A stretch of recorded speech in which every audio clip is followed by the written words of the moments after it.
Hello student, good morning. Welcome to you in live online computer class by Adarsh Balniketan Senior Secondary School. Today we will discuss chapter number 7, topic is expression.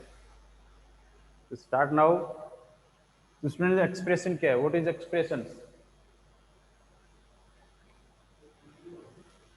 The way of writing a equations called expressions. The various types of expression, we will discuss today various types of expressions. The first expression is constant expression.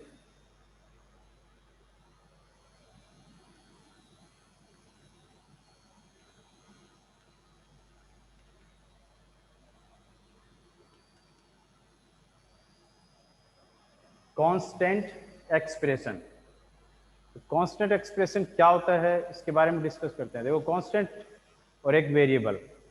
Variable क्या है? We can change the value, we can change the value of variable.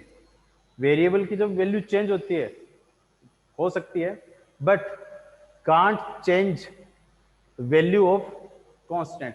Constant की value change नहीं होती. For example पाई, पाई की value क्या होती है? Fix होती है 22/7, दैट इज कांस्टेंट. बट कोई भी एक वेरिएबल लेंगे, उस वेरिएबल की वैल्यू हम चेंज कर सकते हैं, वो क्या होता है? आपका कांस्टेंट. तो कांस्टेंट क्या है? In which have only constant value. For example, लिखना चाहो आप लिख सकते हो. Constant expression in which have only constant value. Example,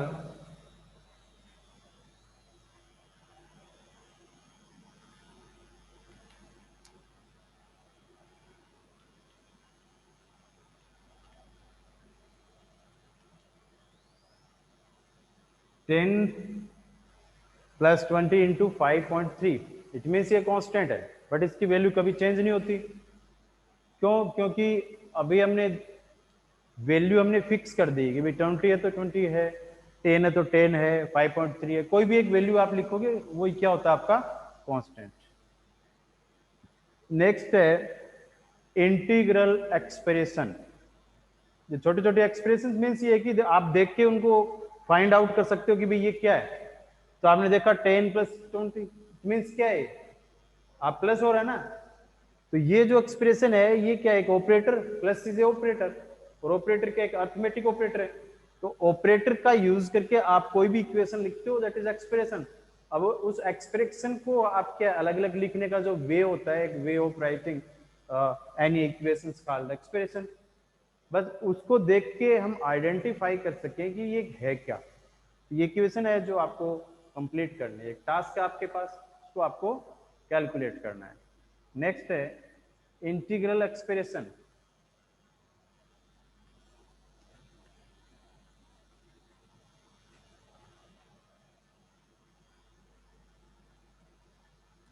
integral, integral बोल सकते हैं आप, इंटीजर बोल सकते हैं. ये है क्या? इंटीजर क्या है? What is integer? Integer means पूर्णांक. क्या होता है पूर्णांक? Any number, the complete number. For example 0 to 9, it is integral number. But यहां पे मैं लिखता हूं 5.6, नोट ए इंटीग्रल नंबर. ये एक इंटीग्रल नंबर नहीं है, बट ये कंप्लीट नहीं है, इनकम्प्लीट है. तो कंप्लीट नंबर होता है, अपने आप में कंप्लीट होता है, वो क्या होता है? एक इंटीग्रल नंबर होता है. अब इंटीग्रल नंबर है, जो एक्सप्रेशन होता है वो क्या होता है? देखो,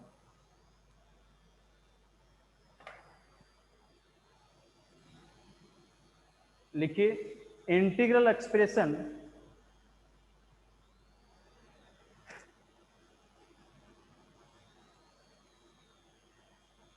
that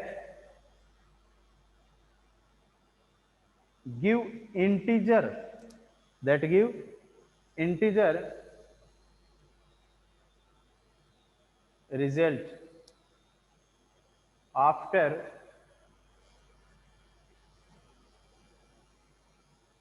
implicit and explicit conversion.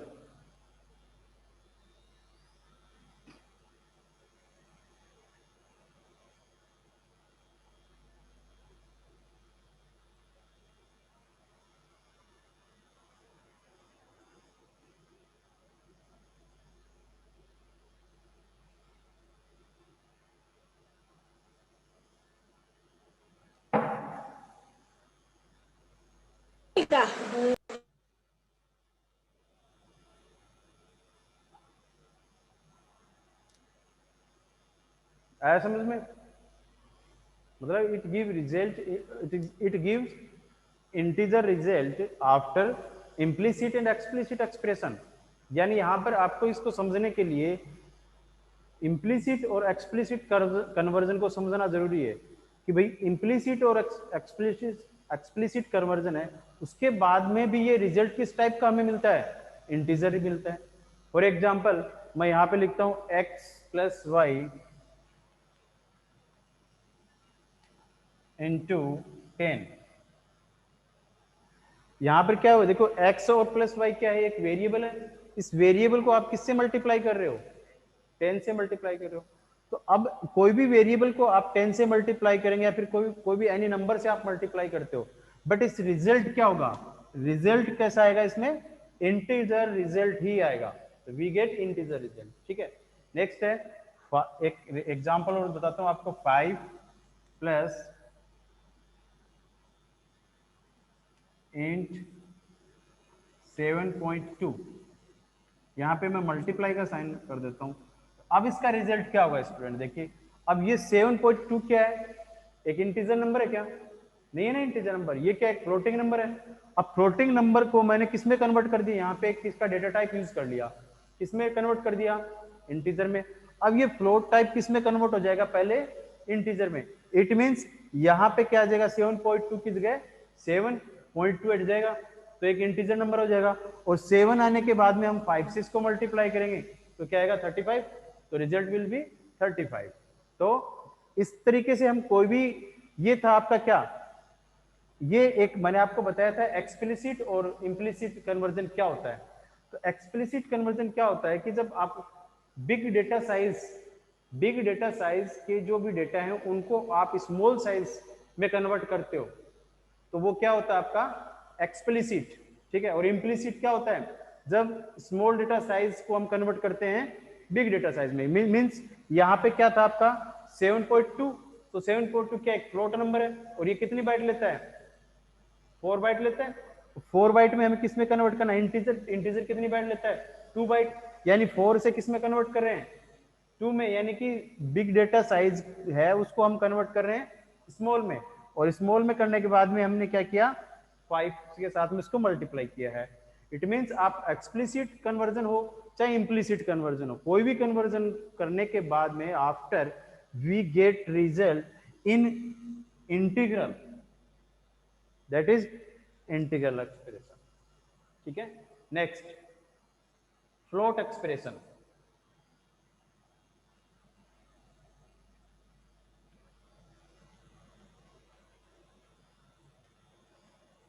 Float expression, तो फ्लोट एक्सप्रेशन क्या है, देखिए फ्लोट एक्सप्रेशन के बारे में लिख सकते हैं आप,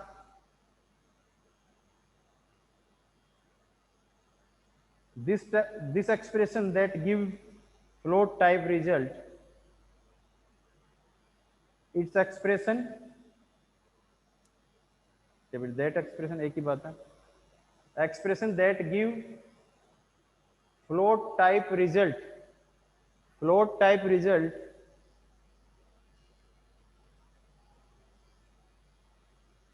after all type conversion, after all type conversion। यानी कि आप कोई भी कन्वर्जन करें बट रिजल्ट आपको क्या कैसे मिलेगा, फ्लोट में ही मिलेगा। तो वो क्या है आपका, that called float conversion.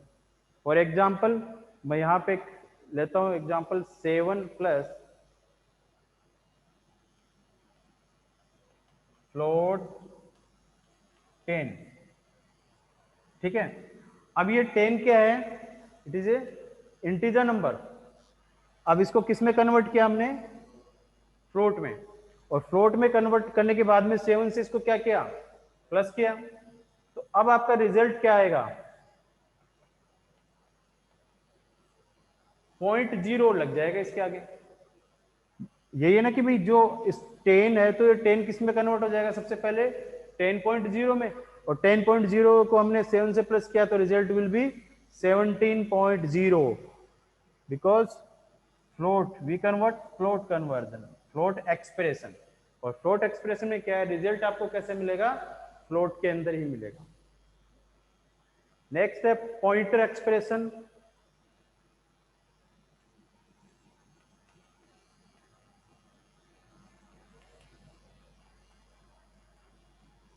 Pointer expression,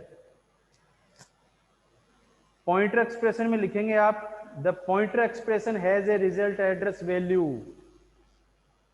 the pointer expression has a result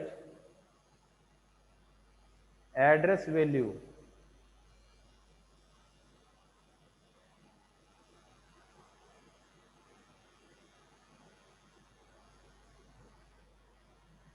for example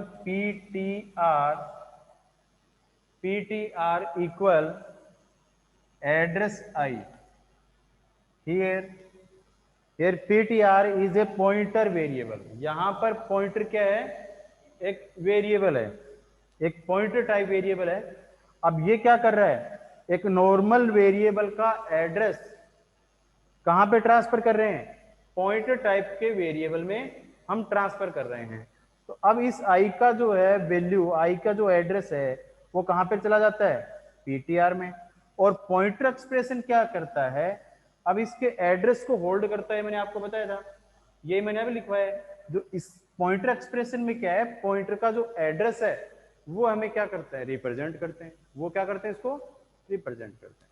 ठीक है भाई, ये लिखने का जो तरीका है ना, यही क्या होते हैं, एक्सप्रेशन होते हैं।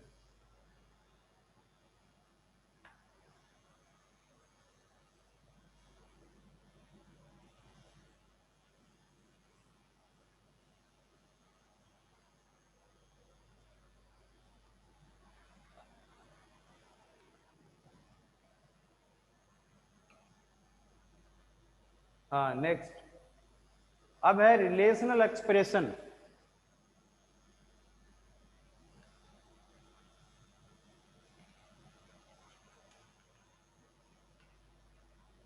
रिलेशनल एक्सप्रेशन क्या है स्टूडेंट्स, देखिए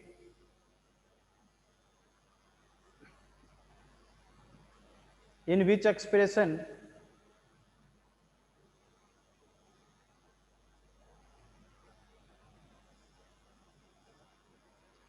in which expression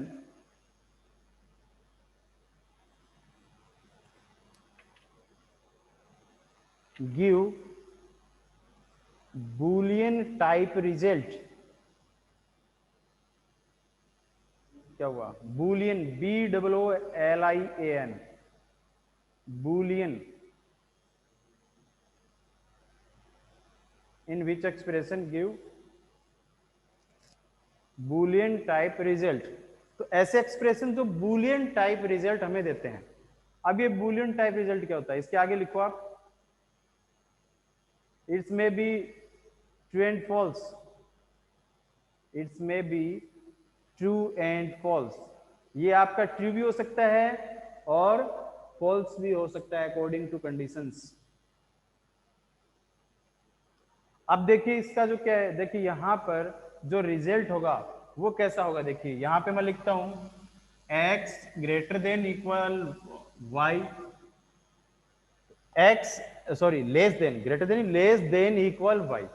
ठीक है, तो यहां पर अकॉर्डिंग टू कंडीशन कि अगर यहां पर अगर y इससे बड़ा है, यानी कि x लेस देन है किससे, y से, या फिर इक्वल है। ठीक है, इससे लेस देन है या फिर इक्वल है, तो ये अकॉर्डिंग टू कंडीशन हमें रिजल्ट मिलेगा।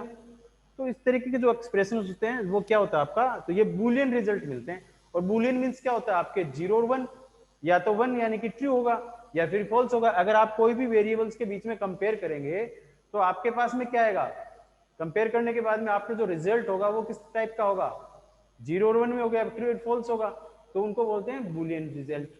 ठीक है, तो यहाँ पे x भी हो सकता है, y भी हो सकता है। अगर आप इनकी वैल्यू आप कंपेयर करेंगे तो जो भी वैल्यू आएगी वो यहाँ पर हम लिख देंगे। ये इसका एग्जाम्पल है। एक एग्जाम्पल और लेते हैं, x equal equal y।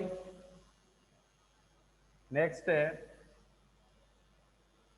Logical expression, और रिलेशनल एक्सप्रेशन को आप बूलियन एक्सप्रेशन भी, another name is Boolean expression.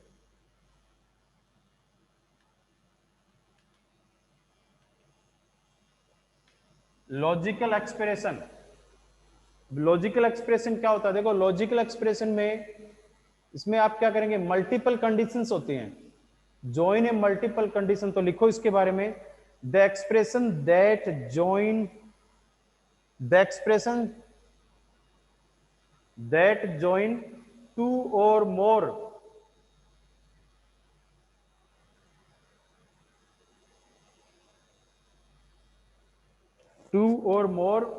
relational expression and return boolean type expression।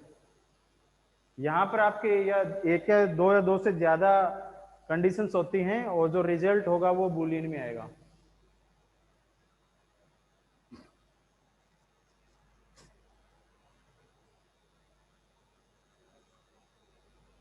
वापस रिपीट कर रहा हूं, the expression that join two और more relational expression and return boolean type expression. ठीक है, तो यहां पर देखिए दो से ज्यादा आपके पास कंडीशन होंगी, for example x less than equal y, x equal equal y। देखिए फर्स्ट कंडीशन और सेकंड कंडीशन, तो यहाँ पे टू और मोर कंडीशंस हो सकती हैं, टू कंडीशंस मैंने लिए, यहाँ पर ये लिए ये लिए। अब यहाँ पे एंड का यूज किया बीच में, ठीक है, एंड ऑपरेटर का। इट मीन्स यहाँ पे इसका जो रिजल्ट होगा, अब एंड क्या करता है, एंड ऑपरेटर मैंने आपको बताया था क्या करता है, फिजिक्स का एक टॉपिक था। इसमें क्या होता है कि both are conditions will be true then result will be true. अगर आपके दोनों साइड की कंडीशन क्या होंगी, ट्रू होंगी, तो ही क्या होगा, आपका रिजल्ट ट्रू होगा। ये अगर ऑपरेटर का, एंड ऑपरेटर का हम यूज करते हैं, और ऑपरेटर का यूज करेंगे तो उसमें कोई भी एक कंडीशन आपकी ट्रू होनी चाहिए तो result will be true. But यहां पर दोनों साइड की कंडीशन क्या होंगी, आपकी ट्रू होनी चाहिए। ठीक है, तो यहां पर दोनों साइड की जो कंडीशंस है वो आपकी ट्रू है कि नहीं है, ये तो अकॉर्डिंग टू यहाँ पे वैल्यू देंगे तब पता लगेगा। बट जो एक्सप्रेशन की बात कर रहे हैं अपन, लॉजिकल एक्सप्रेशन की बात कर रहे हैं, तो इस लॉजिकल एक्सप्रेशन में सबसे पहले हम यही चेक करेंगे कि देखिए ये जो x और y है, ये सबसे पहले ये कंडीशन चेक करेंगे, फिर इस कंडीशन को चेक करेंगे। दोनों कंडीशन को हम चेक करने के बाद में हम डिसीजन लेंगे कि इसका रिजल्ट क्या आएगा। ठीक है, तो इस टाइप की जो कंडीशंस होती हैं वो होती हैं आपकी लॉजिकल। एक लॉजिकल में एक एग्जांपल हो लेते हैं और का।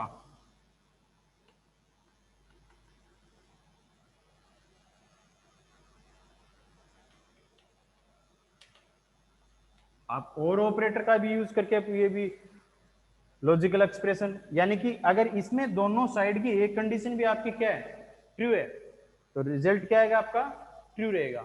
इसमें both are conditions should be true. अब इसमें कोई भी रिजल्ट आएगा वो क्या आएगा, बूलियन में, जैसे यहाँ पे दोनों में से है तो अकॉर्डिंग टू कंडीशंस हम क्या प्रिंट करवाएंगे यहाँ पर, ठीक है, अकॉर्डिंग टू कंडीशन जो भी होगी, ट्रू एंड फॉल्स, तो वैसे बूलियन ही प्रिंट होगा, या तो जीरो प्रिंट होगा, फिर या तो फॉल्स है या फिर ट्रू है, तो बूलियन। तो इसको हम क्या करते हैं, उसका जो रिजल्ट आएगा वो क्या आएगा, इन बूलियन एक्सप्रेशन में ही इसका रिजल्ट रिप्रेजेंट होगा।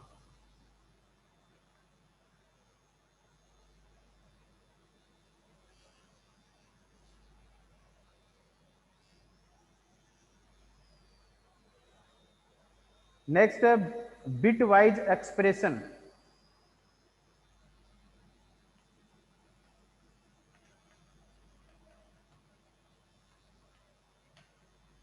bitwise expression.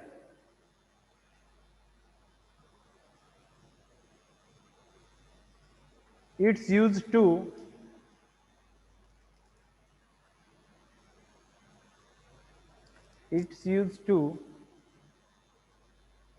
data manipulation for bit level. It's used to data manipulation for bit level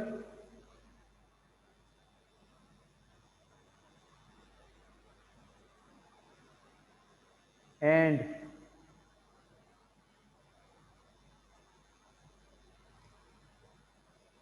testing and shifting. हाँ, testing, TESTING, testing and shifting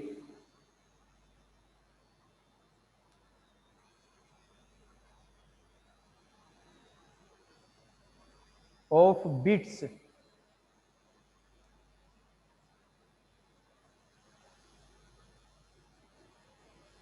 तो इनका यूज कैसे किया जाता है? एक तो डेटा मैनिपुलेशन के लिए किया जाता है, जब बिट लेवल की बात की करते हैं तो बिट लेवल के लिए डेटा मैनिपुलेशन।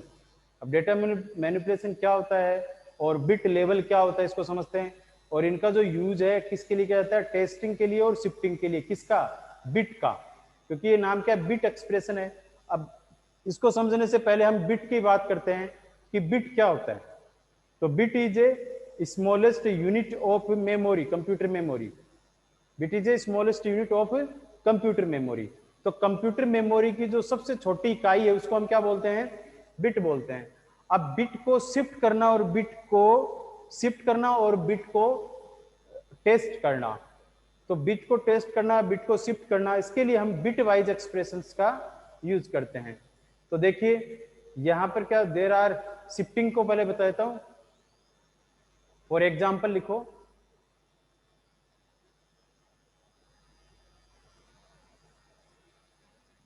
फॉर एग्जाम्पल में लिखो use of shifting, use of bit shifting, use of bit shifting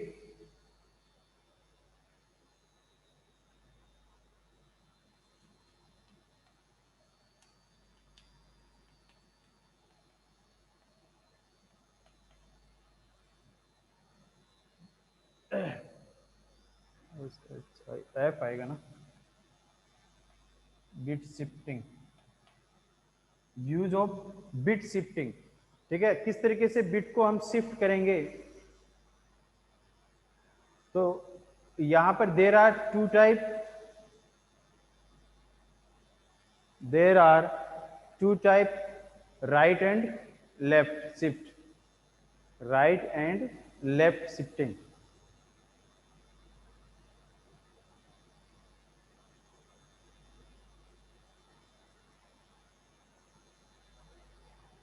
तो सबसे पहले बात करते हैं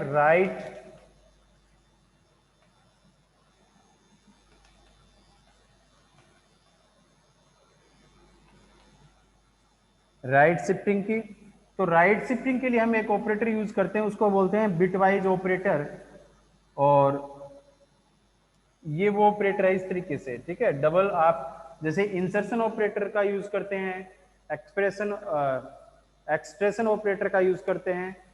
वो जो ऑपरेटर आप ऑब्जेक्ट के साथ में यूज करेंगे इसको। अब अगर आप ऑब्जेक्ट के साथ में यूज करते हो तो क्या करेगा वो, जैसे मैंने आपको बताया था कि एक्सप्रेशन ऑपरेटर है, तो एक्सप्रेशन ऑपरेटर कौन से ऑब्जेक्ट के साथ में यूज किया जाता है? सीन के साथ में। तो यहां मैंने आपको बताया था सीन के साथ में ये यूज कर रहा है। तो इट मीन्स क्या है, ये सीन क्या करता है, इसका यूज क्या है? ये एक ऑपरेटर है, एक्सप्रेशन ऑपरेटर है, सीन एक जो ऑब्जेक्ट, इसका यूज क्या है? ये सीन करता है, करेगा ये? सी इन। तो बाहर से जो कीबोर्ड से वैल्यू को लेके आएगा, ठीक है, और सीन ऑब्जेक्ट को देगा, तो यानी कि बाहर से लेके आ रहा है ना, इन कर रहा है। तो ये क्या हुआ, सीन तो ये कर रहा है ना, और ये क्या, एक्सप्रेशन ऑपरेटर है, कहां से लेके आ रहा है? बाहर से।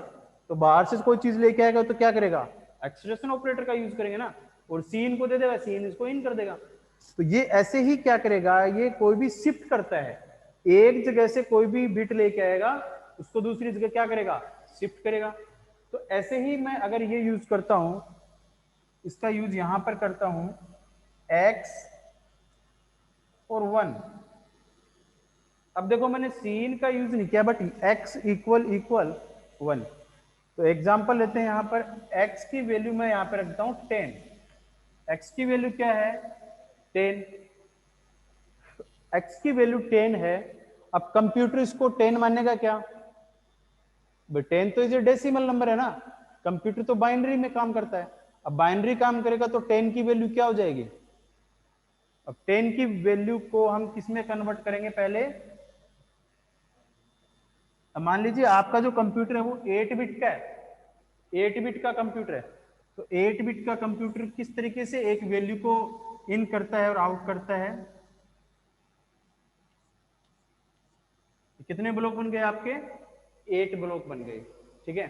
तो यहां पर आप इन 10 को कैसे लिखेंगे, 10 की बाइनरी क्या होती है, 1010।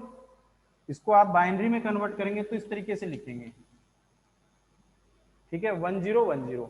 अब हम 10 अगर कीबोर्ड से प्रेस करते हैं तो कंप्यूटर उसको अंडरस्टूड नहीं करता है, कंप्यूटर उसको अंडरस्टूड करेगा 1010, करंट आया गया, ठीक है, तब वो 10 प्रिंट करता है। अगर आपका कंप्यूटर 8 बिट का है तो किसी भी नंबर को जब आप इन करते हैं तो 8 बिट का, तो इस तरीके से वो नंबर आ जाएगा, और इसके पहले जो भी ब्लॉक हैं उनमें क्या लगा देंगे अपन, 000। अब किसी एक नंबर को 8 बिट का कंप्यूटर इस तरीके से एक्सेस करता है।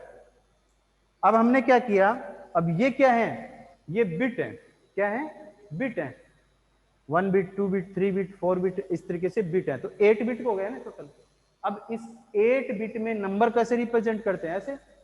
अब यहां पे हमने क्या किया, x राइट शिफ्ट ऑपरेटर 1, यानी x की वैल्यू क्या है 10, और इस 10 को हमने राइट शिफ्ट ऑपरेटर का यूज किया है। कितनी बिट आप शिफ्ट करना चाह रहे हो, एक। तो देखो राइट कौन सा होता है, ये, लेफ्ट कौन सा होता है, ये, ठीक है। अब हम क्या करेंगे, इसको किस तरीके से शिफ्ट करना है हमें, राइट कर रहे हैं ना, तो राइट इसको करेंगे तो राइट साइड कौन सा है, उधर वाला है, ठीक है। अब राइट वाला है तो देखो राइट को हम क्या करेंगे, इसको एक सिंगल बिट शिफ्ट करना है, तो ये 0 कहां चला जाएगा, बाहर आ जाएगा, बाहर का मतलब ये ब्लैंक हो जाएगा, ये 0 आ गया यहां पर। और अब एक एक बिट आप क्या करते जाओ, शिफ्ट करते जाओ, ये 1 कहां जाएगा, यहां पर, ये 0 कहां जाएगा, यहां पर, ये यहां पर, इस तरीके से सारे 0 आते जाएंगे, और ये 0 लास्ट में आ जाएगा, कि कुछ नहीं बचेगा तो हम 0 से ही करते हैं इंप्लीमेंट इसको, यहाँ 0 लगा दिया, ठीक है।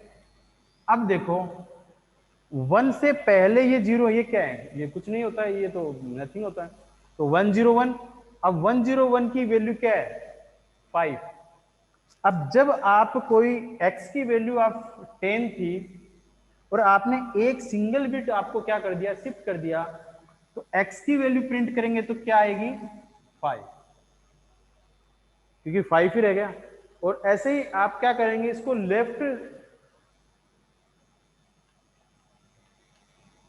लेफ्ट साइड आप इसको शिफ्ट करते हो, तो लेफ्ट साइड करेंगे तो वही है, तो पहले इसकी कंडीशन क्या थी, 10, यानी कि 1010।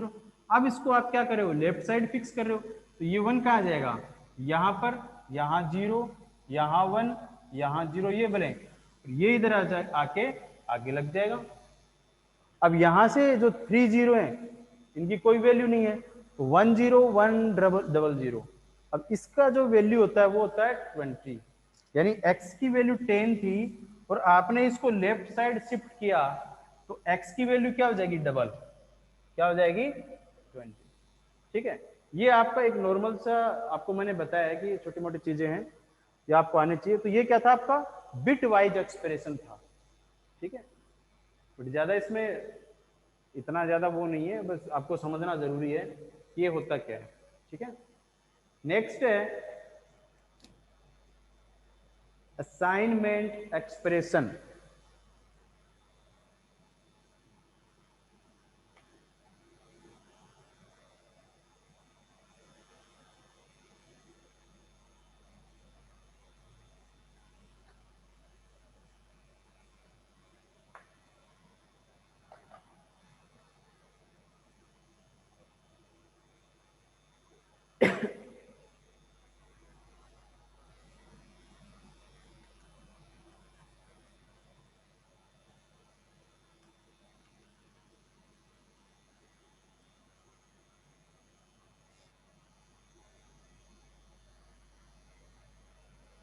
Assignment expression,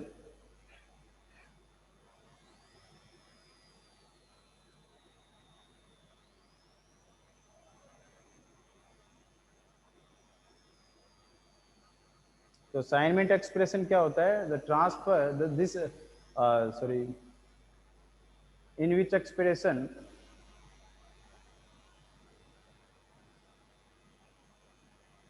transfer value to transfer value to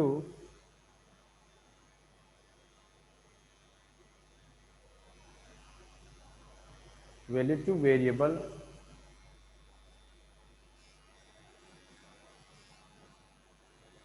its associativity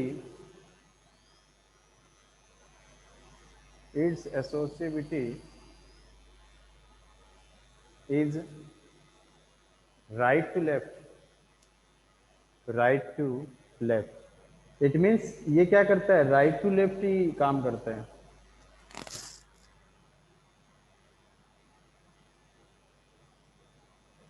there are three type सबसे पहले है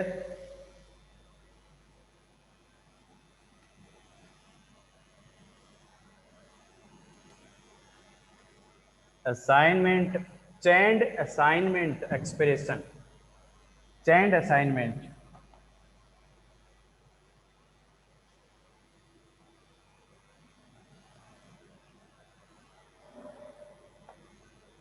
अब चैंड असाइनमेंट का एग्जांपल देख लेते हैं। इसमें क्या होता है, देखो कोई भी एक चैंड का मतलब चैनिंग सिस्टम, चैन जो होता है ना, CHAIND, चैन, चैन नहीं होती, तो जिसमें चैनिंग सिस्टम होता है वो तो आपका चैन, यानी कि अब मैं यहाँ पे एक एग्जांपल लेता हूँ, समझ में आ जाएगा। A=B=10, ये एक चैन सिस्टम है। इट मीन्स मैंने आपको बताया राइट टू लेफ्ट ट्रांसफर करता ना, तो ऐसे तो नहीं है कभी ने आपने ये थोड़ी देखा कि ये 10 है कभी भी A में ट्रांसफर नहीं होता और A कभी 10 में ट्रांसफर नहीं होगा। बट अगर ये है A=10, हाँ जो 10 है वो A में ट्रांसफर हो जाएगा, ठीक है। तो असाइनमेंट ऑपरेटर कौन सा, जो इक्वल का साइन होता है वो क्या होता है आपका, ये इक्वल का साइन क्या होता है आपका, असाइनमेंट ऑपरेटर होता है। 10 किस में ट्रांसफर कर रहे हैं, बी में, और बी को किस में ट्रांसफर कर रहे हैं, ए में ट्रांसफर कर रहे हैं, ठीक है। तो एक चैनिंग सिस्टम बन रही है ना, ये इसका जैसे राइट टू लेफ्ट होता जाएगा। और इस तरीके से अगर आप यहाँ पे डी लिखेंगे तो डी की वैल्यू भी 10 हो जाएगी। अब बी 10 कहाँ पर आया, बी में, बी को ए में मिल गया, दैट इज चैंड असाइनमेंट। नेक्स्ट है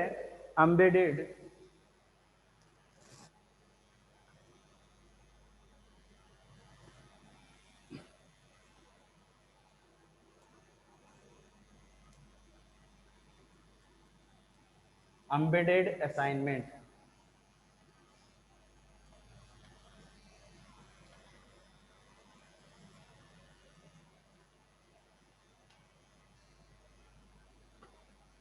एम्बेडेड में क्या होता है, यहां पर आपको कुछ थोड़ा सा अलग टाइप के एक्सप्रेशन देखने को मिलते हैं। जैसे आप मैथमेटिक्स में कुछ इक्वेशंस करते हो, जैसे A=B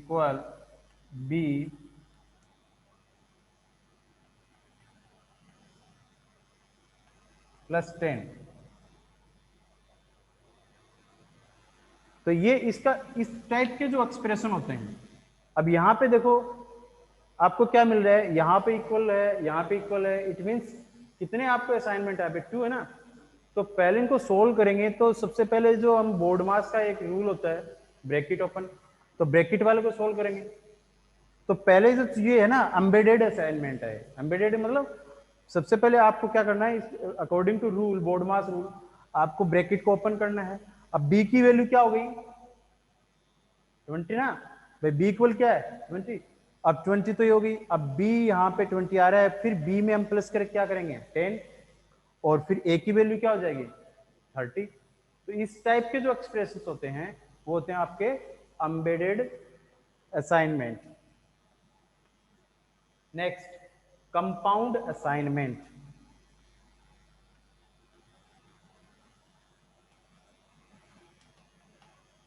एक्सप्रेशन,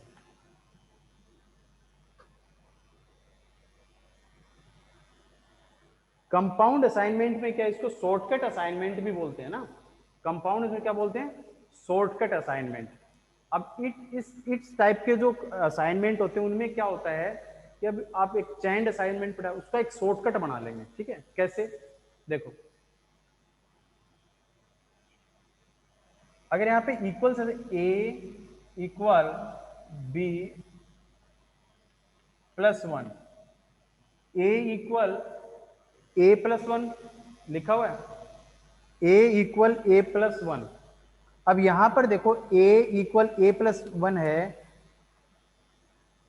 यानी कि बोथ आर सेम, दोनों सेम है ना। अब इसको इस तरीके से ना लिख के आप ऐसे भी लिख सकते हैं, ए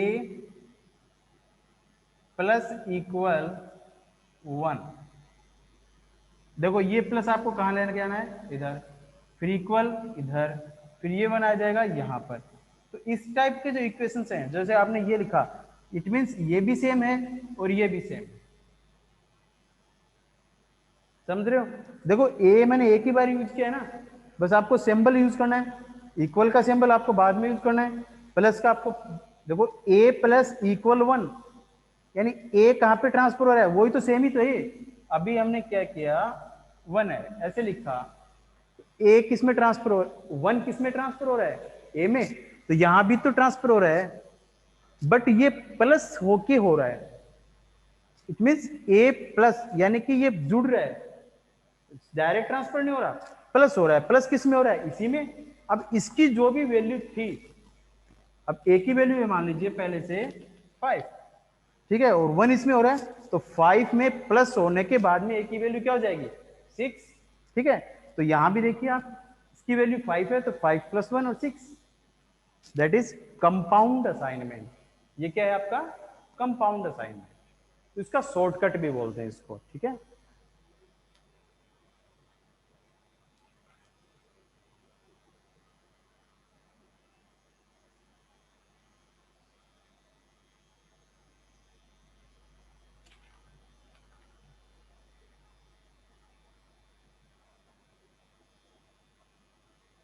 क्या आपने कब क्लास कब तक है, 10:30, ठीक है। तो एक्सप्रेशंस अपने हो गए हैं। इसके बाद का तो टॉपिक है ऑपरेटर प्रीसिडेंस एंड एसोसिएटिविटी। तो ऑपरेटर प्रीसिडेंस एंड एसोसिएटिविटी, इनकी थ्योरी मैं आपको बता देता हूं, एक दो एग्जांपल में आपको बता देता हूं क्या होता है। फॉर एग्जांपल कोई भी आप एक्सप्रेशन यूज कर रहे हो, कोई भी इक्वेशंस आप यूज कर रहे हो, ठीक है, उस इक्वेशंस में और सेम टाइप के ऑपरेटर आप यूज करते हो, more than 2 operators, same operators used in a single equations।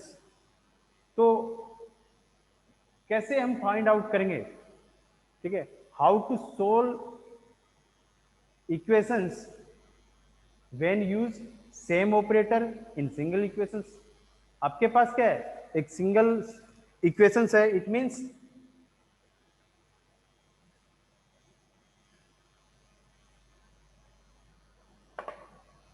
A plus B into C minus D into A, ठीक है। अब आपके पास क्या सेम ऑपरेटर है, इंटू इंटू मल्टीप्लाई हो रहा है। अब इसमें सबसे पहले ये करेंगे फिर ये करेंगे, कौन से को मल्टीप्लाई करेंगे, यहाँ पे प्रॉब्लम आ सकती है ना, ठीक है। तो ये क्या होती है आपकी, ये चीज क्या होती है, तो इसी को हम इस टाइप के जो एग्जीक्यूट करते हैं, तो हमें सबसे पहले उसकी प्रायोरिटी डिक्लेयर करनी पड़ेगी। क्या करनी पड़ेगी, प्रायोरिटी डिक्लेयर करने की पड़ेगी कि भाई इस ऑपरेटर को आपको क्या करना है, सोल्व करना है या फिर इसको सोल्व करना है।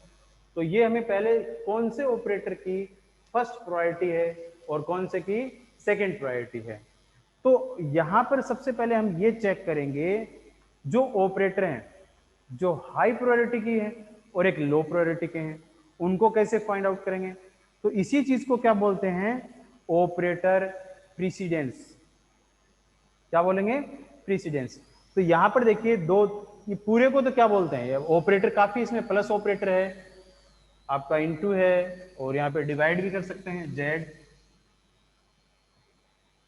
तो देखो खूब सारे ऑपरेटर हैं और सेम ऑपरेटर भी हैं। अब यहाँ पे प्रॉब्लम आ रही है कि फर्स्ट प्रायोरिटी कौन से ऑपरेटर को देनी है, इसको दें, इसको दें, किसको दें, ये सब, ठीक है। तो इसी चीज की जो प्रायोरिटी होती है, यहाँ पे लो प्रायोरिटी के ऑपरेटर होते हैं, हाई प्रायोरिटी के होते हैं। तो इस प्रायोरिटी को, प्रायोरिटी बेस्ड जो ऑपरेटर है, प्रायोरिटी बेस्ड जो आप इस इक्वेशन को सोल्व करेंगे, तो दैट इज ऑपरेटर प्रीसीडेंस। इसको बोलते हैं ऑपरेटर प्रीसीडेंस, यानी कि प्राथमिकता। अब ये दो आपके जो प्रेसिडेंस होती है, इसके अंदर होती है एक ऑपरेटर की एसोसिएटिविटी। अब प्रेसिडेंस मतलब किसको करेंगे, तो सबसे पहले किसको सोल्व करना चाहिए, बोर्ड मास। यहां पर एक बोर्ड मास का रूल होता है कि ब्रैकेट ओपन, सबसे पहले ब्रैकेट यानी कि बी और सी को कर देंगे सबसे पहले, ठीक है।